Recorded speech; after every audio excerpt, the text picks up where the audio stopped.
Civil unrest. I've told you about civil unrest. What they have said about me, I'm a paranoid lunatic. I'm seditious. It's suffocating vision, I think a suffocating vision of paranoia. Really. Showing you for a year in advance, I told you unrest was coming to Europe, and then it's coming here. I have shown you now, in the last few months, the actual unrest and violence in the streets of Europe. Again, today in Greece, the union shut down public transportation. Who did I tell you would do that? The unions. Students are taking to the streets again in England over possible tuition hikes. I told you that would happen a year ago. We showed you the burning cars. We've showed you how they are mirroring the failed economic policies here in America. I'm a paranoid lunatic, seditious. This must just be suffocating paranoia.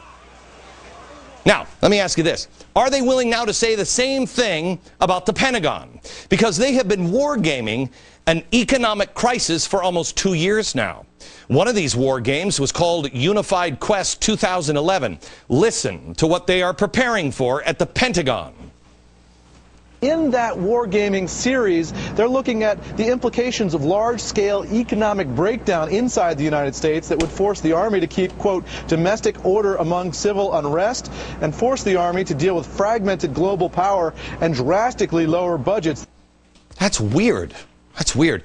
That's just paranoid lunatics. They're seditious over there at the Pentagon, I guess. Now, what would be some of the things that might cause civil unrest? Well, let me show you a picture today from theblaze.com. It's of the Alaskan National Guard taking part in an exercise here for civil unrest. Oh, what does the guy have, the demonstrator have? Well, it's a sign that says, "Food now." Well, why would he need a sign like that? Oh, yeah, that's right. The suffocating vision of paranoia. Food shortage, or food being scarce, or food just being too expensive because coming inflation. Absolutely without merit, and I'm mentally ill. Really? The National Guard is going for that, along with the Pentagon. I've talked about the importance for preparing for tough times, having enough food and supplies, getting out of debt, being self-reliant. The reaction, without merit, doomsday, probably mentally ill. But when Time magazine posts an article, impending crisis, Earth to run out of food by 2050, I'm sure this is some sort of green nightmare. This is good journalism.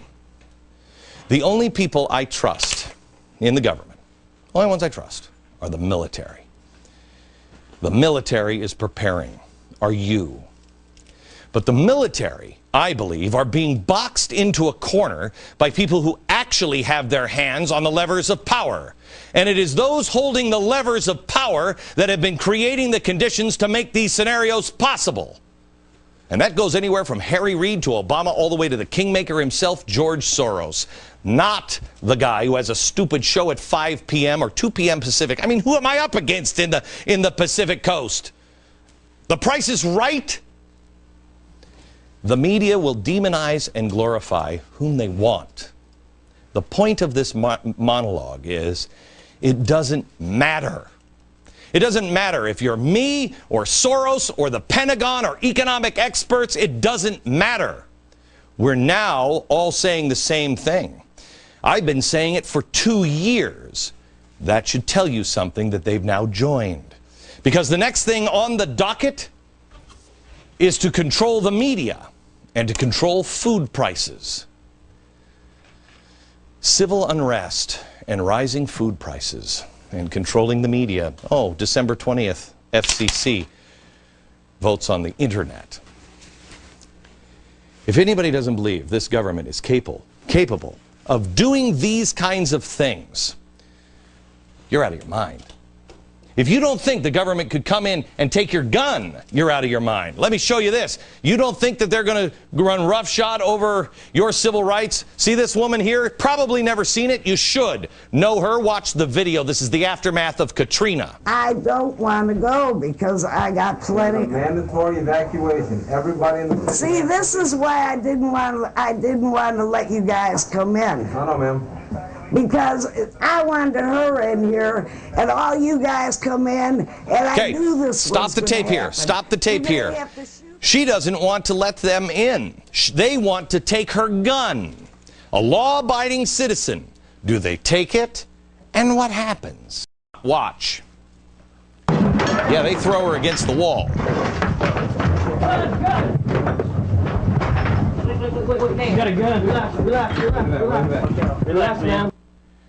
Oh, yeah, they took it. A law-abiding citizen. How old is she? 80? She hadn't broken any laws. Her guns were forcibly taken from her. Now, I know what you're thinking. Oh, well, they'll never do that again. They did it then. Oh, well, they'll never put troops on the ground. Posse comitatus, you know, or rock me Amadeus, or whatever. President won't do that. Well, first of all, right. Second of all, remember the president established a little council of governors? They said it was just to prepare for a national crisis situation. President Obama established this little council that would involve the National Guard in Homeland Defense and civil support and synchronization and integration of all state and federal military activities inside the United States. Oh, but forget about that. Just go back to sleep. Forget. Shh, it's okay. Just listen to my voice. Think of the brilliant, kind-hearted philanthropist George Soros. He says Fox News and Glenn Beck are going to turn into dictators with the Tea Party and all the stupid people. Do not listen to what the evil con artist Glenn Beck says. By the way, back to reality here. The lady in New Orleans, she was robbed at gunpoint 2 days later.